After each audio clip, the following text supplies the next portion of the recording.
नमस्कार. मराठी अभ्यास केंद्र आणि DS हायस्कूल यांच्या संयुक्त विद्यमाने आयोजित मराठीप्रेमी पालक महासंमेलनाच्या या पहिल्या सत्रामध्ये मी ऐश्वर्या धनवडे, मी निरंजन तांबे आपणा सर्वांचं मनपूर्वक स्वागत करतो. आपल्या या सत्राचा विषय आहे मातृभाषेतील शिक्षण आणि पालकांशी संवाद. मला याबाबत नेल्सन मंडेला यांच्या काही ओळी आठवतात. ते असं म्हणतात की तुम्ही एखाद्या माणसाशी त्याला कळेल अशा भाषेत बोललात तर ती गोष्ट त्याच्या डोक्यापर्यंत पोहोचते, पण जर तुम्ही त्याच्या भाषेमध्ये बोललात तर ती गोष्ट नक्कीच त्याच्या हृदयाला भिडते. मला वाटतं मातृभाषेचं काहीसं तसंच आहे. मातृभाषेमध्ये शिक्षण घेतलेल्या मुलाचा पाया हा इतका भक्कम असतो की त्याला पुढे कधीच मागे वळून बघावं लागत नाही. खरं तर भाषा ही कधीच एकटी शिकवली जात नाही, ती कायम आपल्यासोबत एक समृद्ध परंपरा घेऊन येते. तर आपण ज्या परंपरेत वावरतो त्याच परंपरेतली भाषा आपण शिकली तर आपल्याला त्या परंपरेशी लवकर आणि अधिक चांगल्या पद्धतीने जोडता येतं. आजच्या तरुणाईसमोरची खरं तर हीच एक सर्वात मोठी समस्या आहे की ती ज्या परंपरेत वाढत आहेत त्या परंपरेची भाषा ते शिकले नाही आहेत आणि ज्या भाषेत ते शिकत आहेत त्या परंपरेत ते जगत नाही आहेत. तर याच विषयावर आज बोलायला आपल्याकडे 3 मान्यवर वक्ते उपस्थित आहेत. त्यांचा थोडक्यात परिचय मी करून देतो. आज आपल्यासोबत चर्चा करायला अध्यक्ष म्हणून लाभले आहेत रवींद्र धनक सर, आणि आपल्यासोबत उपस्थित आहेत नामदेव माळी सर आणि मिलिंद चिंदरकर सर आपल्यासोबत मातृभाषेतील शिक्षण या विषयावर बोलायला उपस्थित आहेत. त्यांना मी सुशील शेजवळे यांना विनंती करतो की त्यांना ग्रंथभेट आणि मानचिन्ह देऊन त्यांचा सत्कार करावा. जोरदार टाळ्या.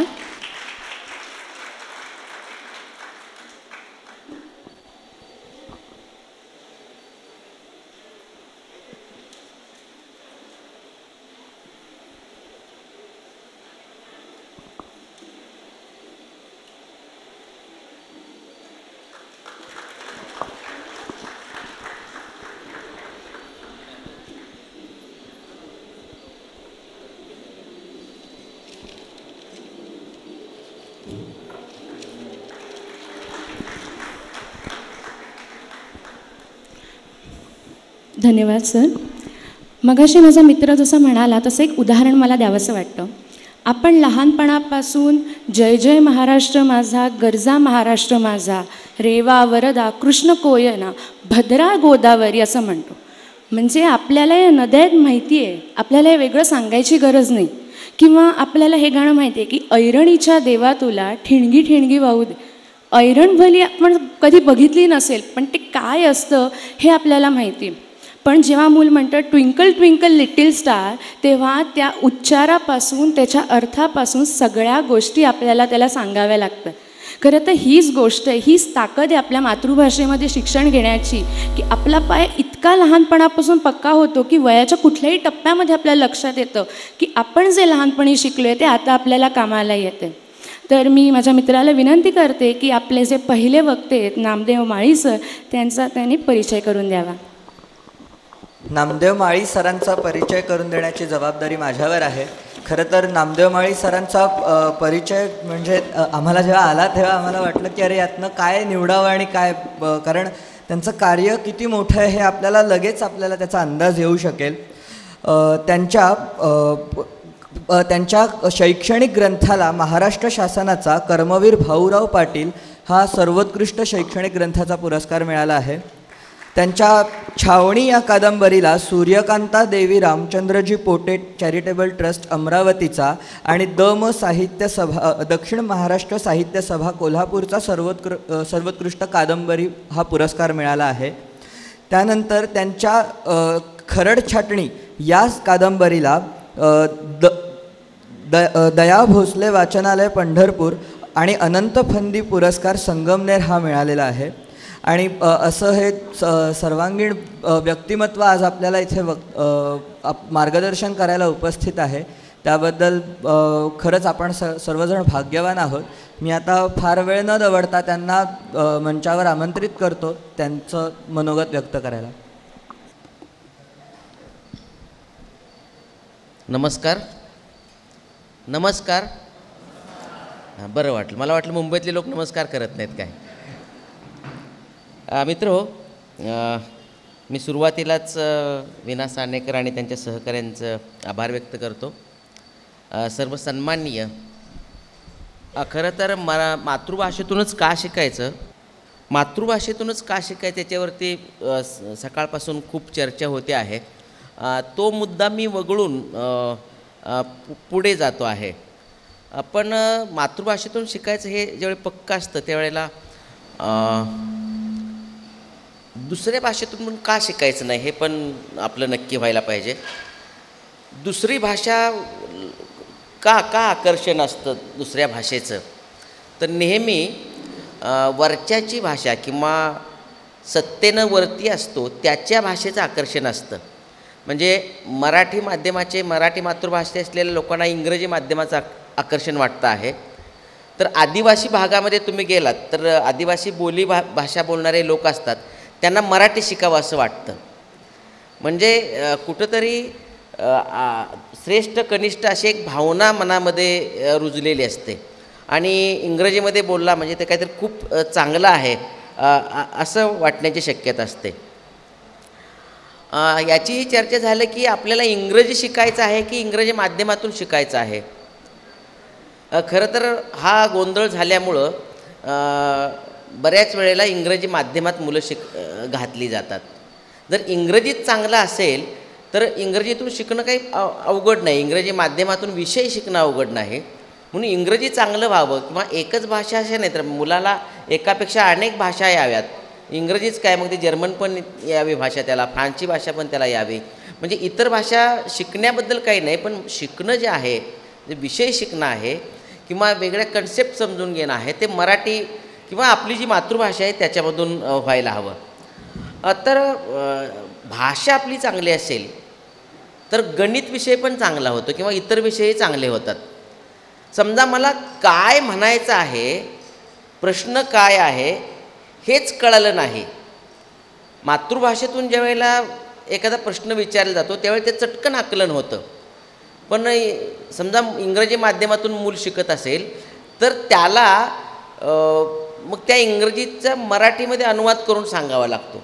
किंवा बऱ्याच वेळा असा गोंधळ होतो की त्या मुलाला धड इंग्रजी येत नाही आणि धड मराठी येत नाही. एकदा प्रश्नमंजुषा सुरू होती आणि मराठी माध्यमातून प्रश्न विचारले, त्यावेळी मूल म्हटलं मला इंग्रजी माध्यमातून विचारा, आणि इंग्रजी माध्यमातून विचारलं की म्हणतात मराठीत स्पष्ट करून सांगा. म्हणजे अशी जी मुलं असतात यांचा गोंधळ उडालेला असतो. आणि एक मला आता चांगलं वाटलं की मग हर्षल जे बोलले त्यावेळी त्याने असं सांगितलं की बरीच इंग्रजी माध्यमातली मुलं मराठी माध्यमात आली, कारण त्याची मातृभाषा मराठी आहे. ते धुळ्यातच घडलं असं नाही, महाराष्ट्रभर बऱ्याच ठिकाणी हे घडलं. खेड्यांच्यामध्ये हे जास्त घडलं, मुंबईत घडलं की नाही मला माहिती नाही. पण माझा जरा असा समज आहे की खेड्यातली माणसं शहरातल्या माणसांच्यापेक्षा हुशार असतात. अशा अर्थानं मला म्हणायचं आहे ते खेड्यातलं शहाणपणी वेगळं असतं. एकदा एका खेड्यातल्या माणसाची शहरातल्या माणसाची शर्यत लागली. खेड्यातला माणूस म्हणाला मी जर जिंकलो तर तुम्ही मला 10 रुपये द्यायचे आणि तुम्ही जिंकला तर मी तुम्हाला 5 रुपये द्यायचे, कारण मी खेड्यातला आहे ना. मग शर्यत अशी लागली ना, प्रश्न विचारायचा होता. खेड्यातला माणूस म्हणाला आकाशातून उडणारा, समुद्राच्या तळातून पोहणारा आणि जमिनीवरून चालणारा, 5 पंख असणारा आणि 3 पाय असणारा प्राणी कोणता? त्या पुढच्या माणसाला काही सूचना आहे, विचित्रच आहे ना प्रश्न हा.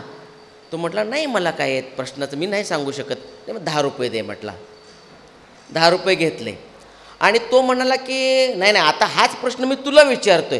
तो म्हटला मला तरी कुठं घेते, हे घे 5 रुपये तुला. म्हणजे आपण खेड्यातल्या माणसांना असं कमी समजतो, पण ते फार हुशार लोक असतात. पण हे जे समजणं आहे, भाषा समजणं आहे, जोपर्यंत आपल्याला आकलन होत नाही. हर्षलनी असंही सांगितलं की भारतातले 60-70% लोक अमेरिकेमध्ये इंजिनियर आहेत, 35-40% लोक डॉक्टर आहेत. मित्रांनो, की आपण पुन्हा आपल्या व्यवस्थेनं कामगारच निर्माण करायचे किंवा मजूरच निर्माण करायची व्यवस्था तयार केली. म्हणजे भारतातले इतके टक्के लोक इंजिनियर असतील, इतके टक्के लोक अमेरिकेमध्ये डॉक्टर असतील, पण भारतातले इतके टक्के शास्त्रज्ञ अमेरिकेत आहेत असं नाही होत.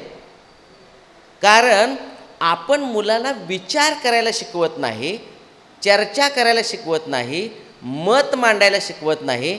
हे मराठी माध्यमातून किंवा मातृभाषा असताना आपण जर हे करत असू, तर ज्या वेळेला इंग्रजी माध्यमातून किंवा दुसऱ्या माध्यमातून मूल शिकेल त्यावेळेला त्याचं काय होईल, त्या मुलाचं ते कितपत शिकेल किंवा त्याचं पुढे काय होईल त्या मुलाचं.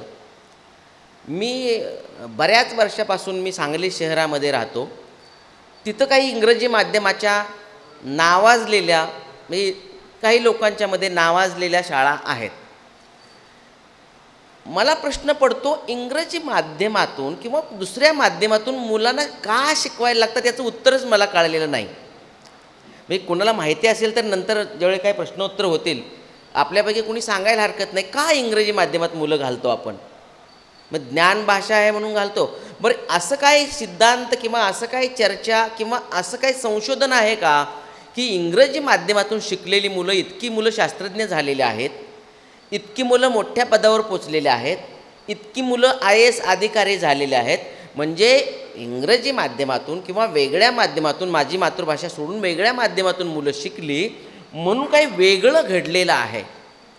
मला नाही असं वाटत की त्यामुळं उलट असं झालेलं असेल की त्या मुलाला आपल्या घरच्यांशी किंवा आपल्या मातीतल्या माणसांशी संवाद साधता येत नसेल. कारण तो काय म्हणतोय मला कळणार नाही, मला जे काय म्हणायचं ते शब्द त्याला कळणार नाही. कारण कोणतीही भाषा असते ती भाषा सुट्टी भाषा नसते. ती भाषा आपला सगळा परिसर घेऊन येते, आपली संस्कृती घेऊन येते, आपल्या रूढी परंपरा हे सगळं घेऊन येत असते. खरं तर पालक म्हणून मला तुम्हाला सगळ्यांची असं चर्चा करायला, शेअर करायला आवडेल की मूल जे भाषा शिकतं ते ऐकून शिकतं किंवा मूल जे भाषा शिकतं ते परिसरात काय चाललेलं आहे ते बघून शिकतं, परिसरातलं ऐकून शिकतं. उदाहरणार्थ घ्यायचं झाले तर पूर्वी खेड्यामध्ये आमच्या आया म्हणायच्या, अडगुलं मडगुलं सोन्याचं कडगुलं, रुपयाचा वाळा निज निज बाळा. बरोबर आहे. आता हे तुम्ही इंग्रजी माध्यमात कसं म्हणणार? हे इंग्रजीतून कसं व्यक्त होणार?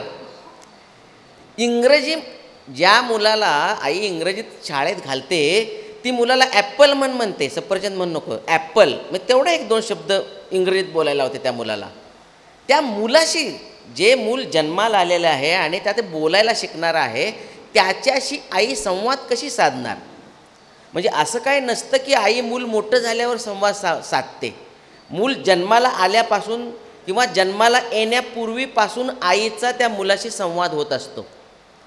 मग जसं त्या मुलाला आपण अडगुलं मडगुलं ऐकवलेलं नाही, अशा बऱ्याच गोष्टी मूल आपलं वंचित राहतं. म्हणून मला असं वाटतं की मुलाला जर आपल्या भाषेमध्ये समृद्ध करायचं असेल तर म्हणजे मूल ज्या पद्धतीनं शिकतं, म्हणजे श्रवण असेल, पहिल्यांदा ते ऐकायला शिकतं, तर काय चांगलं ऐकवतो मी माझ्या मुलाला, म्हणजे कोणतं चांगलं ऐकवण्याचं आहे. म्हणजे आता जर तुम्ही आकाशवाणी, पूर्वी आकाशवाणी खूप छान बोलायची, म्हणजे आकाशवाणीवरचे उच्चार, आकाशवाणीवरच्या बातम्या, आता अनंत भावे इथे येऊन गेलेले होते की ते खूप छान बातम्या सांगायचे. आता ते रेडिओचे इतके विविध प्रकार आलेत की तिथं जॉकी आला येतो. जॉकी म्हणजे ते घोड्याचा जॉकी असतो, मग तो असा खाली जमिनीवरनं हळूहळू चालतच नाही, तो वेगवान असतोय. तो कोणत्या भाषेत बोलतोय मला अजून कळालेलं नाही, तर मराठीत बोलतोय की इंग्रजीत बोलतोय की हिंदीत बोलतोय, म्हणजे असं काहीतरी मिक्स तो बोलत असतो. मला वाटतं मुलाला शुद्ध नाही म्हणणार मी, कारण कोणतीही भाषा शुद्ध अशुद्ध किंवा चांगली वाईट असं नाही म्हणत मी. तर मराठीमधलं चांगलं ऐकवायचं असेल, समजा गोष्टी ऐकवायच्या आहेत, म्हणजे आपल्याकडं वपू काळेने इतक्या छान गोष्टी सांगितलेल्या आहेत, शिवाजीराव भोसलेंची इतकी छान भाषणं आहेत, किंवा पु ल देशपांडेंच्या कथाकथनाच्या बटाट्याची चाळमधल्या काही ध्वनिफिती, इतक्या छान ध्वनिफिती आहेत. तर मला वाटतं की पालकांनी आपल्या मुला, आता काय ऐकवतात हे मला माहिती नाही, मला वाटतं ऐकवणं ही गोष्ट कोण करत असेल आत्ता, मुलाला खास ऐकवण्याचं काही घरात होत असेल किंवा शाळेत पण होत असेल, असं माझ्याच्यानं काही म्हणवत नाही. तर मुलांना चांगलं ऐकवायला पाहिजे आपण. ते ऐकलं मुलं तर तो चांगलं भाषण करेल किंवा मग त्याला बोलता आलं पाहिजे. आणि आपण बोलण्यापेक्षा मुलाला जास्त बोलायची संधी दिली पाहिजे. आपण खूप मुलाला बोलायची संधी कमी देतो. शाळेत तर मुलाला बोलूच दिलं जात नाही. म्हणजे त्याचं तोंड बंद, त्याचे कान जास्तीत जास्त लांब करण्याचा प्रयत्न शाळांच्यामध्ये होतो. खरं तर आपला मोठ्या माणसांना 2 कान आणि 1 जीभ दिलेले आहे किंवा 1 तोंड दिलेलं आहे. ते मुलांचं जास्तीत जास्त ऐकावं, आणखी आपण कमी बोलावं. मुलं प्रश्न विचारतात. आता मला सांगा, प्रश्न विचारून ज्ञान मिळवलं जातं. म्हणजे सॉक्रेटिसची सगळी पद्धती तुम्ही बघितली असेल तर सॉक्रेटिस आणि त्याचा शिष्य यांच्यामध्ये सगळा जो संवाद झाला त्यातून जे तत्त्वज्ञान काही विचार बाहेर आलेले आहेत. किंवा जो जंगल बुकचा लेखक आहे तो म्हणतो की जे काय का, कसे, केव्हा, कधी, कुठे असे काही जे 6 प्रश्न आहेत, या जर तरचे प्रश्न, या सगळ्या प्रश्नांच्या मधून मला ह्या सगळ्या जगाचं ज्ञान झालं. आपण ज्या वेळेला दुसरी भाषा, आपल्या आईची भाषा सोडून दुसरी भाषा स्वीकारतो त्यावेळेला हे प्रश्न मुलाला विचारायचं बंद करतो. कारण त्याला प्रश्न विचारता आले पाहिजेत ना. म्हणजे माणूस चांगला व्यक्त होतो तो आपल्या भाषेतूनच. आणखी पुन्हा असं असतं की जरी मातृभाषेतून मुलं प्रश्न विचारायला लागले तर आपण काही प्रश्नांची उत्तरं मुलाला द्यायच्या भानगडीत पडत नाही. त्याला आपण वाचायला सांगतो, तेही अभ्यासाचं सांगतो. आणि ज्याचे गुण जास्त मिळणार आहे त्या प्रकारचं आपण मुलाला वाचायला सांगतो. तर मुलांना खूप बोलू दिलं पाहिजे, त्यांच्या प्रश्नाची उत्तरं आपल्याला देता आली पाहिजेत. याच्याशिवाय मला असं वाटतं की फक्त गद्यात बोलणंच असं नाही, तर काव्यामध्ये किंवा पद्यामध्ये बोलणं म्हणजेच काव्य गायन करणं, कविता गायन करणं. मला माहिती आहे की तुम्ही इथं बसलेले काही माझ्या पिढीतले लोक असतील किंवा माझ्या नंतरचे काही लोक असतील, त्यांना नक्कीच 4-2 कविता त्यांच्या शाळेतल्या आठवत असतील. पण अलीकडचे कोण काही लोक असतील तरुण मंडळी, तर त्यांना त्यांची कोणतीही कविता आठवणार नाही, शाळेतली कविता आठवणार नाही. तर आपण मुलांना घरात संधी द्यायला पाहिजेत. आणखी पालक म्हणून आपण हट्ट करायला पाहिजे शिक्षकांच्याकडे, तुम्ही माझ्या मुलांना काही कविता शिकवलेल्या नाहीत.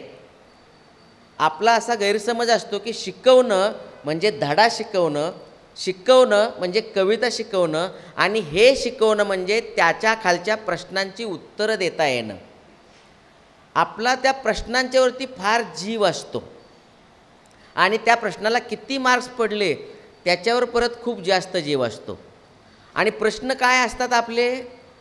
गाळलेल्या जागा भरा, म्हणजे रिकाम्या जागा भरा, जोड्या लावा. म्हणजे आयुष्यभर आम्ही रिकाम्या जागा भरल्या पेपरात, पण आमच्या आयुष्यातल्या किती रिकाम्या जागा राहिल्या आम्हाला माहिती नाही. आयुष्यभर जोड्या लावल्या आपण, पण आपली नेमकी जोडी चुकली. पण पुन्हा कधी आपण कुणाला जोडी लावायला सांगितली नाही. म्हणजे आपण शाळेत हट्ट धरला पाहिजे, माझ्या मुलाला तुम्ही विचार करायला लावणारे प्रश्न विचारा.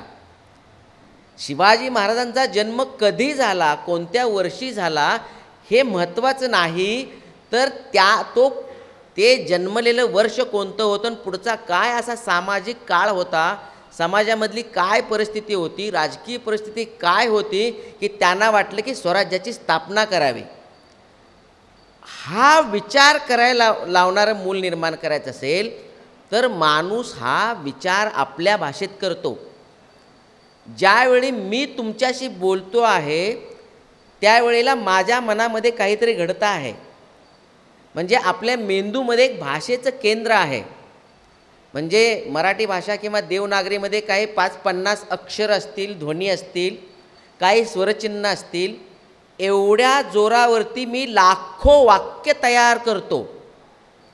म्हणजे शिवाजी सावंतांनी लिहिलेल्या कादंबऱ्या आहेत, मोठ्या मोठ्या जाड जाड कादंबऱ्या, ह्या काही अक्षरांच्यामुळं तयार झालेल्या आहेत, काही ध्वनींच्यामुळं तयार झालेल्या आहेत. एवढी ताकद आपल्याला या भाषेनं दिलेली आहे.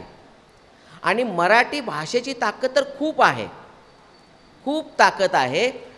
मातृभाषेची ताकद म्हणून मातृभाषेची ताकद ही खूप आहे.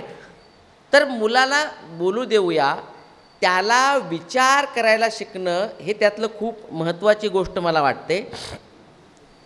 आणि मग म्हणजे त्याला कवितासुद्धा गायलासुद्धा दिली पाहिजे आणि त्याच्यानंतर मुलाला वाचायला द्यायला पाहिजे. मुलाला वाचायलाही खूप कमी दिलं जातं. मी मग म्हणालो की वाचलं तर तो अभ्यासाचं वाचेल, परीक्षेचं वाचेल. मूल जर गोष्टीची पुस्तक वाचत असेल, कवितेची पुस्तक वाचत असेल, तर आपण पालक म्हणून त्याचं कौतुक करण्याच्या ऐवजी त्याला म्हणतो हा काय अभ्यास करत नाही, काय नाही, कुठली तरी पुस्तक घेऊन वाचत बसतो. म्हणजे किती ज्या पुस्तकाच्यातून त्याला खूप असं ज्ञान मिळतं आहे, तो स्वतः समृद्ध होता आहे, त्याची भाषा समृद्ध होत आहे. भाषा कशी वापरायची, वाक्प्रचार कसे वापरायचे, म्हणींचा वापर कसा केलेला आहे, शब्दांची योजना कशी केलेली आहे, ते वाचल्यानंतर तो स्वतः पुन्हा काहीतरी करणार आहे. बऱ्याच लोकांना हे कळत नाही. म्हणजे घरात जी भांडणं होतात ती बऱ्याच वेळा संवाद चांगला नसल्यामुळं भांडणं होतात. म्हणजे नवरा काय म्हणतो आहे ते बायकोला कळत नाही आणि बायको काय म्हणताय ते नवऱ्याला कळत नाही. म्हणजे दुसरं पुढच्याचं ऐकून घेण्याची तयारी नसते. म्हणजे श्रवणाचं आपण हे विकसितच केलं नाही, ऐकून घेणं हे, आणि नेमकं बोलणं हे पण आपण विकास केलेला नाही. एकदा एक आजीबाई आल्या डॉक्टरांच्याकडे आणि डॉक्टरला म्हणाल्या, डॉक्टर मला चटकन पट्टी करा, औषध लावा, म्हटले इंजेक्शन करा. डॉक्टर म्हणाले काय झालं आहे तुम्हाला? तर आजीबाई म्हणाल्या मला कुत्रं चावलं आहे. डॉक्टर म्हणाले कुठं चावलं आहे? आजीबाई म्हणाल्या बोळात चावलं आहे. बोळात म्हणजे कळालं ना, गल्लीत. आजीबाई म्हणाल्या बोळात चावलं आहे. नाही म्हणले बोळात चावू दे कुत्रं तुम्हाला, पण तुमच्या हाताला पायाला कुत्रं चावलं असेल ना? हो म्हटलं चावलं ना. कुठं चावलं? तर बोळातच चावलं म्हटलं. म्हणजे आजीबाई काय म्हणताय ते डॉक्टरला कळत नाही आणि डॉक्टर काय म्हणतात आजीबाईंना कळत नाही आहे. डॉक्टर जर असं म्हणाले असते की तुम्हाला कुत्रं कुठं चावलं ते मला दाखवा बघू, तुमची जखम बघू द्या, जखम पुढे करा, तर कळलं असतं ना. म्हणजे संवाद जे आहे, संवाद म्हणजे हे जर आपण मुलांना बोलू दिलं नाही, ऐकू दिलं नाही, तर चांगलाच संवाद होत नाही. आणि वाचायला दिलं नाही म्हणजे ह्या सगळ्या गोष्टीचा मिळून एकंदरीत परिणाम हा आपल्या व्यक्तिमत्वावरती होतो. आणि वाचलं तर मग समाज कळतो, समाजातल्या रूढी कळतात, समाजातल्या परंपरा कळतात आणि मग पुढची जी गोष्ट आहे ती व्यक्त होण्याची गोष्ट आहे. संवाद हे सुद्धा व्यक्त होण्याचं माध्यम आहे. म्हणजे आपण तोंडी मौखिक व्यक्त होऊ शकतो, तसं लिखित स्वरूपात सुद्धा व्यक्त होऊ शकतो. म्हणजे मी आता तासभर बडबडलो आणि परत हे मला लिहायला सांगितलं तर कदाचित त्याचं 1 किंवा 2 पेज होईल, पान तयार होईल त्याचं. म्हणजे मला खूप ऐकावं लागतं त्यावेळी मी थोडंसं बोलू शकतो आणि मला खूप बोलावं लागतं त्यावेळेला मी थोडंसं लिहू शकतो. आणि हे जर माझ्या भाषेमध्ये होत असेल, मराठी भाषेमध्ये होत असेल, तर मग दुसऱ्या भाषेतून कसं होईल ते. आणि आता तर आपण व्हॉट्सॲपवरती बोलतो त्यावेळेला ती इतकी शॉर्टकटची भाषा झालेली आहे, ओके सुद्धा म्हणत नाही आपण, नुसतं के. मला पहिल्यांदा कळत नाही के काय भानगड आहे. मी विचारलं अरे मला के आलं आहे, के काय आहे, तर ते म्हटलं के म्हणजे ओके. म्हणजे इतके शॉर्ट मेसेज. म्हणजे आपण इतकं संकुचित. भाषा खरं तर आपल्याला असं फुलवणारी गोष्ट आहे, मजा देणारी गोष्ट आहे. जगण्यातला म्हणजे त्या तुकोबारायांनी ज्ञानेश्वरांनी काय लिहून ठेवलं ते काय वेडे होते काय? आणि आपण जर त्यांना म्हटलं ते वाचलं, म्हटलं के तुकोबा के, ज्ञानेश्वर के. मला ज्ञानेश्वरीचं, तुकोबांच्या अभंगाचं रसग्रहण करता आलं पाहिजे ना, मला त्यातला आनंद घेता आला पाहिजे ना. मग हे रसग्रहण करणं असेल, आनंद घेणं असेल आणि विचार करणं असेल. म्हणजे हे विचार केल्यानंतर मला आनंद घ्यायचा आहे आणि हे मला वाटतं की आपण मातृभाषेमध्ये चांगलं करू शकतो. आणि आपण मुलाला बोलू दिलं जात नाही. आणि जी बोलणारी मुलं असतात ती सुद्धा शाळेत 4 मुलं असतात. म्हणजे विशेषतः शाळांच्यामध्ये गॅदरिंग स्नेहसंमेलन असतं, मुलांचा सांस्कृतिक कार्यक्रम असतो, त्यावेळी आया लोकांना खूप कौतुक असतं. आणि माझं पोरगं कधी एक स्टेजवर येतं ते बघायला त्या फार उत्सुक असतात. म्हणजे त्याचा वेशभूषा करण्यापासून, मेकअप करण्यापासून 2 तास ते पोरगं अवघड होऊन उभं राहिलेलं असतं, पोरगीन पोरगं ते. आणि माझ्या पोराचं झालं की त्या पटकन निघून जातात.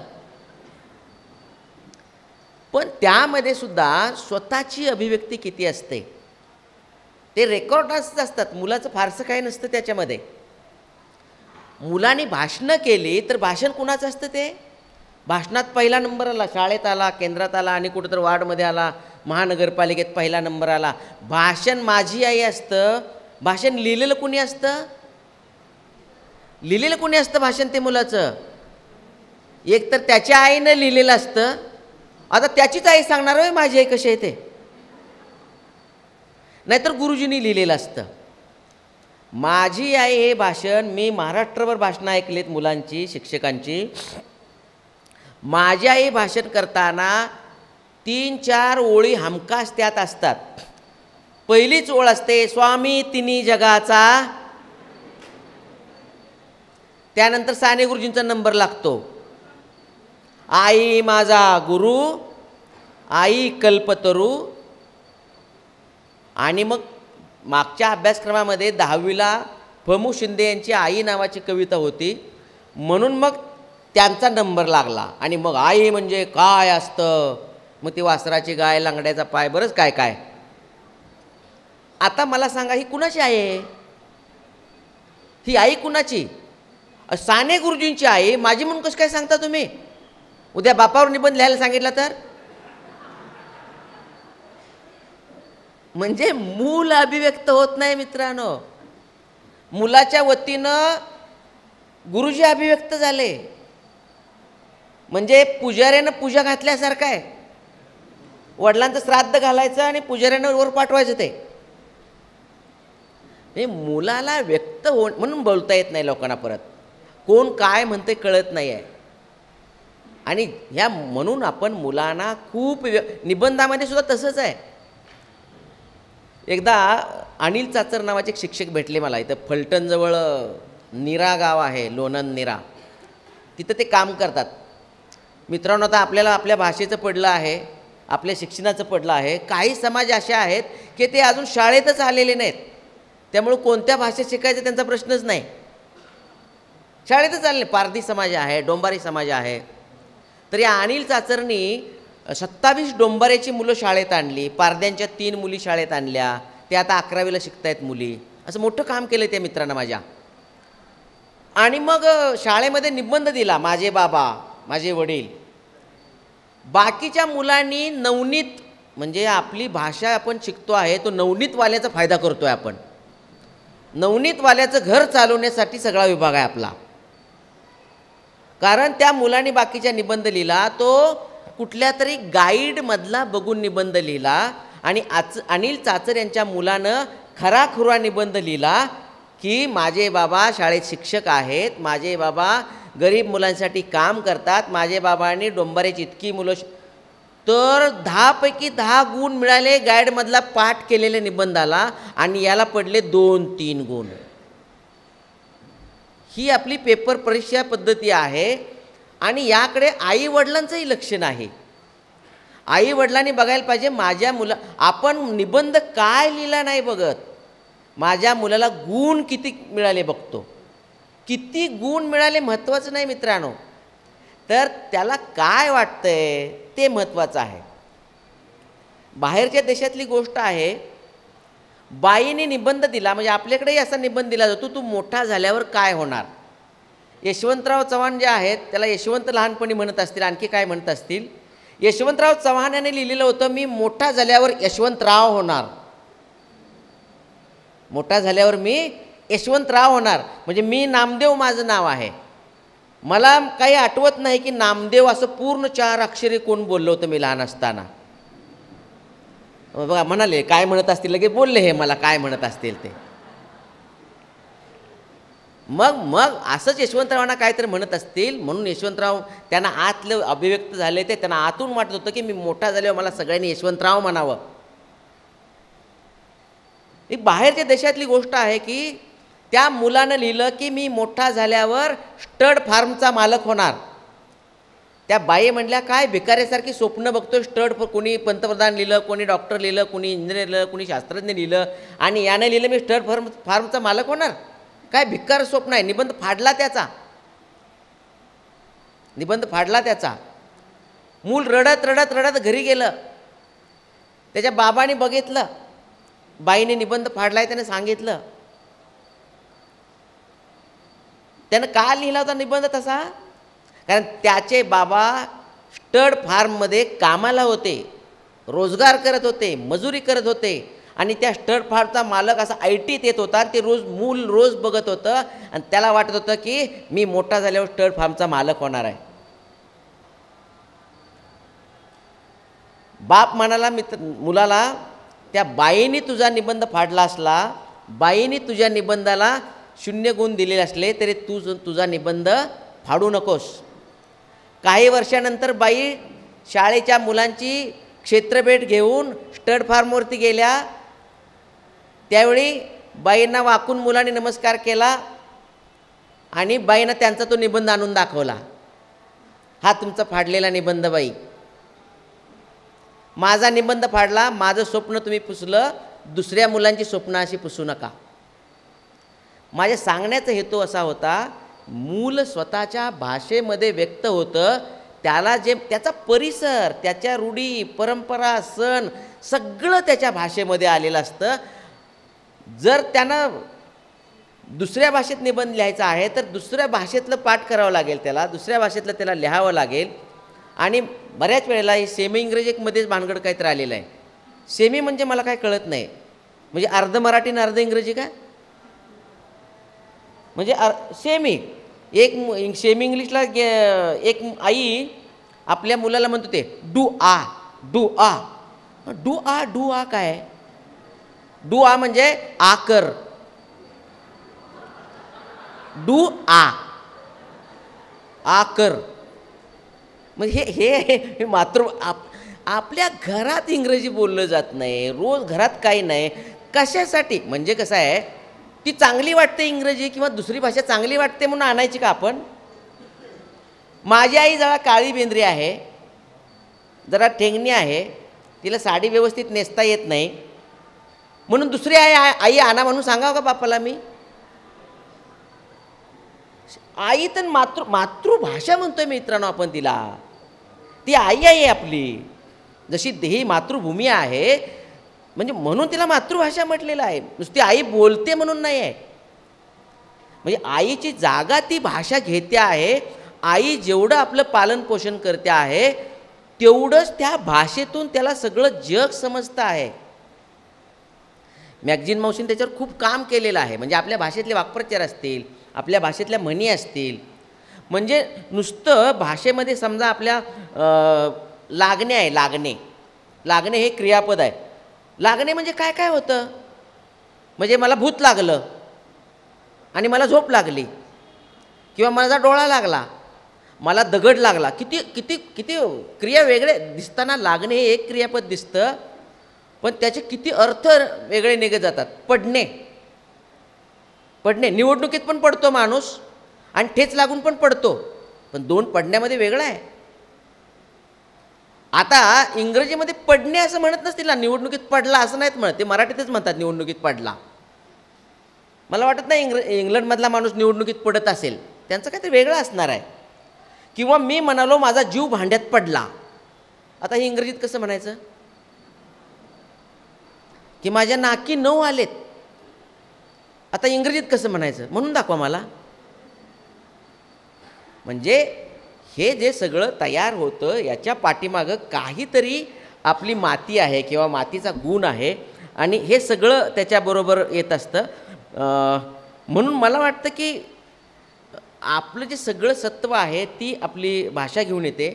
म्हणून मुलांना शाळेमध्ये अभिव्यक्ती द्यायला संधी दिली जाते का? गटात चर्चा करायला संधी दिली जाते का?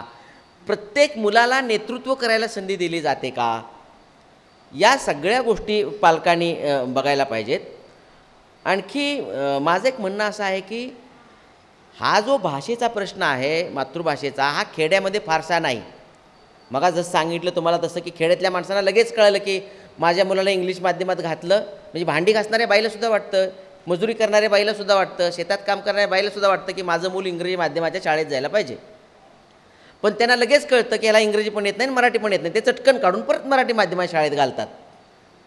पण खेड्याकडे हा मोठा प्रश्न नाही, ते माणसं लगेच शहाणी होतात.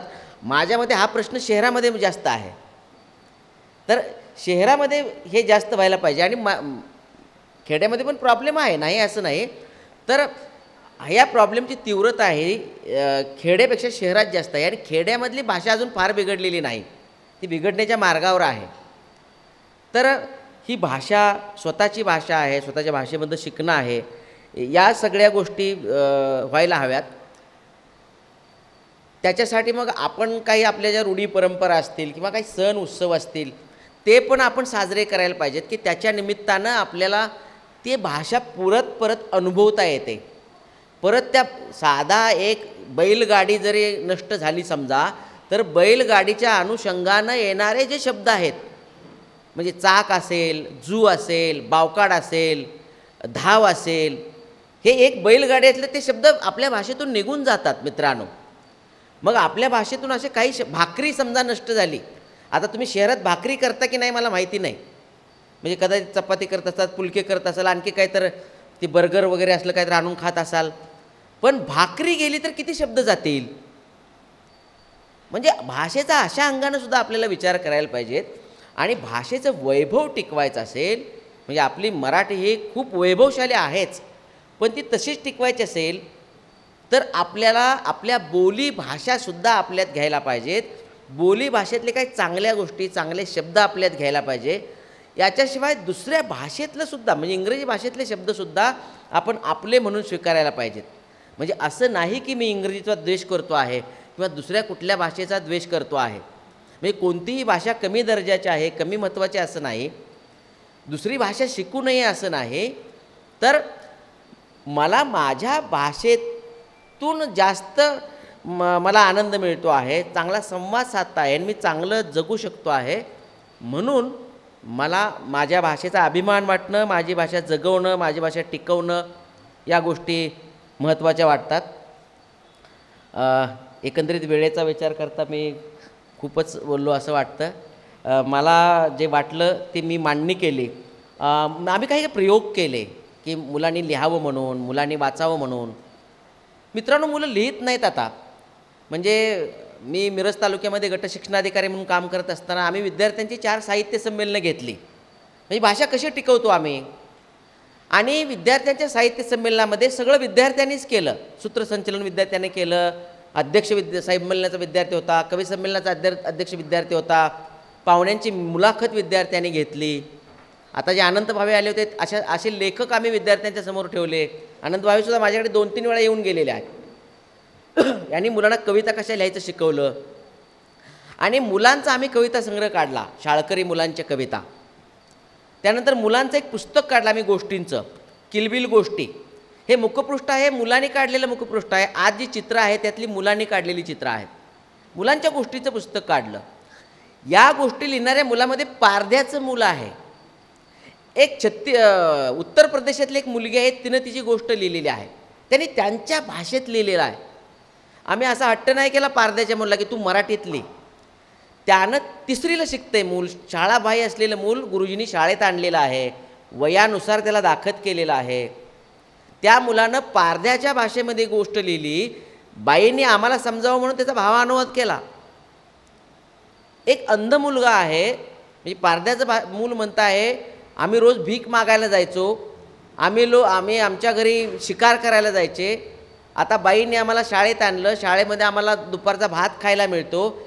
भीक मागायला गेल्यानंतर आमच्या अंगावर लोक ओरडत होते. आता आम्हाला शाळेत आनंद मिळतो, आता आम्ही भीक मागणार नाही, आता आम्ही खूप शाळा चांगली शिकणार. हे ते व्यक्त होतंय मूल. ते व्यक्त होण्याची संधी आम्ही, एक अंध मुलगा आहे, 70-80% अंध आहे मूल. त्यानं गोष्ट लिहिली, स्वतःची अनुभवकथन केलं आहे त्याच्यामध्ये, की मी अंध आहे म्हणून मला कसे मुलं चिडवत होती आणि माझ्या बाईंनी मला कसा आधार दिला, आणि मला गाण्याची आवड आहे, मला संगीताची आवड आहे, मी मोठा झाल्यानंतर गायक होणार आहे. म्हणजे या मुलांना आपण ज्या वेळेला बोलायला देतो, सुचिता पडळकर मॅडम इथं आलेल्या आहेत, त्या दुपारी बोलतील. त्यांच्या शाळेमध्ये खूप छान प्रयोग करतात. मुलाला काय आवडतं, काय आवडत नाही, म्हणजे अशी प्रश्नावली दिली जाते आणि त्याच्यावरून मुलाला व्यक्त व्हायला लावलं जातं. दैनंदिनी अशी एक गोष्ट आहे की आपल्याला व्यक्त व्हायला सहज, साधं, सोपं सोपा मार्ग आहे. मला तुम्हाला सांगायला चांगलं वाटेल की तुम्ही तुमच्या मुलाला रोज दैनंदिनी लिहायला शिकवा. म्हणजे आपल्याकडे स्लाटास डायरी नावाची एक दैनंदिनी आहे की बाहेरच्या देशातल्या मुलांनी लिहिलेल्या दैनंदिनी आहेत, त्यामध्ये अनुवाद होऊन आपल्याकडं आपण विक्रीला आपल्याला पुस्तकाच्या दुकानामध्ये दिसतात. मी सांगोला तालुक्यामध्ये एका साहित्य संमेलनाला गेलो होतो तिथल्या महाविद्यालयामध्ये. तिथे एक मला गुरुजी भेटले आणि त्यांनी मला सांगितलं की आमच्या शाळेमध्ये आम्ही 7वीच्या मुलींना दैनंदिनी लिहिण्याचा उपक्रम केला आहे शाळेमध्ये. आणि त्यांनी काही झेरॉक्सची पानं, एक 4-5 पानं मला वाचायला दिली त्या मुलीची. ते 4 पानं वाचल्यानंतर मला खूपच भारी वाटलं की अरे मुलीनं तिचा सगळा परिसर, तिच्या परिसरातले सगळे शब्द, तिथल्या रूढी परंपरा सगळं तिनं आपल्या त्या डायरीमध्ये लिहिलेलं आहे. त्या गुरुजींना म्हणाला ती सगळी डायरी मला त्या मुलीची द्या. त्या मुलीची दैनंदिनी मी घेतली. मला वाटलं या मुलीचं पुस्तक व्हायला पाहिजे. बघा तिच्या पुस्तकामध्ये त्या मुलांची भाषा येते. आता दूरदर्शनवरची भाषा, सिनेमाची भाषा आणि मूळची गावातली भाषा स्वीकारली मुलीनं. आपण बाहेर जाताना मुलांना बाय बाय म्हणतो, तर ही मुलगी विनोदानं गडी गडी म्हणते. म्हणजे बाय म्हणजे बाई, तुम्ही बाई बाई म्हणता ना, आम्ही गडी गडी म्हणतो. म्हणजे तिची म्हणायची पद्धत आहे मुलांची. त्यानंतर 9व्या ढगावर जाणे हा एक फ्रेज वापरली तिनं. कुठंतरी पुस्तकामध्ये इंग्रजीमध्ये त्या पुस्तकात तो आहे आलेला आहे. तर तिनं तिचं मराठीमध्ये केलं की मला आनंद झाला आणि आम्ही सगळे 9व्या ढगावर गेलो. म्हणजे मुलं काय करतात, म्हणजे दुसऱ्या भाषेत आपल्याकडं कसं स्वीकारतात. लग्नात किंवा इथं गारवा हा एक शब्द वापरला आहे त्या मुलीनं. गारवा म्हणजे आपल्याला थंडावा वाटेल, पण गारवा म्हणजे नवीन घर बांधलं, विहीर पाडली, पाणी लागलं तर गारवा घेऊन दही भात असा गारवा नेला जातो, तो गारवा. म्हणजे असे भरपूर ते शब्द आहेत की केंड, पर्णा, फरूड, होल, ताना काढणे, उजवणे, माल. माल म्हणजे डाळिंबाचं जे पीक येतं आणि ते विक्रीला नेलं जातं त्याला माल म्हणतात. म्हणजे आश्किरटा, कुरळी काढणे, लावरं, दारं धरणे, चलसा, इतके असे नवीन शब्द त्या मुलीनं आम्हाला दिलेले आहेत. म्हणजे ते कधी येणार, ते कधी येणार. तर मग आम्ही ठरवलं त्या मुलींचं पुस्तक काढायचं. तर सोनाली गावडे नावाची धनगर समाजातली, मेंढपाळ समाजातली मुलगी आहे. तिचे वडील शेती करतात. माझी दैनंदिनी नावाचं हे तिचं पुस्तक आहे. मित्रांनो, मला सांगायला अतिशय आनंद आणि अभिमान वाटतो. नुकताच जे शासनाचे पुरस्कार जाहीर झाले महाराष्ट्र शासनाचे, बालवाङ्मयामध्ये या मुलीला 50,000 रुपयाचा पुरस्कार मिळाला या पुस्तकासाठी. हे मुलांच्याकडे असतं. तुम्ही का सांगत नाही तुमच्या मुलांना दैनंदिनी लिहायला? तुम्ही का तुमच्या शिक्षकांच्याकडे हट्ट करत नाही माझ्या मुलाला हे शिकवा? म्हणजे शिकणं म्हणजे नुसते गुण मिळवणं, शिकणं म्हणजे एखादं पद मिळवणं आणि ती ठराविकच पदं मिळवणं असं असतं का? माझा मुलगा का चांगला मराठीतला लेखक नाही होऊ शकत? मित्रांनो, आता बघा, मराठीमध्ये कादंबरी लिहिणारी माणसं, मला नव्यानं कादंबरी लिहिणारी हाताच्या बोटावर मोजण्या येणारी माणसं नाही आहेत महाराष्ट्रामध्ये. तुम्ही सांगा नवीन तुम्हाला काय कादंबरीकारांची नावं माहिती असतील तर. तर हे कमी होत चाललेलं आहे. तर भाषेचं वैभव काय फक्त साठवून ठेवायचं असेल, आज ह्या मुलीची दैनंदिनी आणखी 20-25 वर्षानंतर, या 25 वर्षापूर्वी काय समाज जीवन होतं, काय रूढी परंपरा होत्या, कसं बोललं जात होतं, ह्याचा दस्तऐवज आहे हा. त्या खेड्यातला दस्तऐवज आहे हा. आणि या माध्यमातून दस्तऐवज जपला जातो. तर मुलांना फक्त परीक्षेपुरतं मर्यादित न ठेवता, निबंधाचे किती गुण मिळाले हे मर्यादित न ठेवता, त्या मुलाला चांगलं बोलता येणं, चांगलं लिहिता येणं आणि चांगलं आपल्या भाषेतून जगता येणं यासाठी आपण समृद्ध करावं असं मला वाटतं. आपण मला इतका वेळ सहन केलं, धन्यवाद.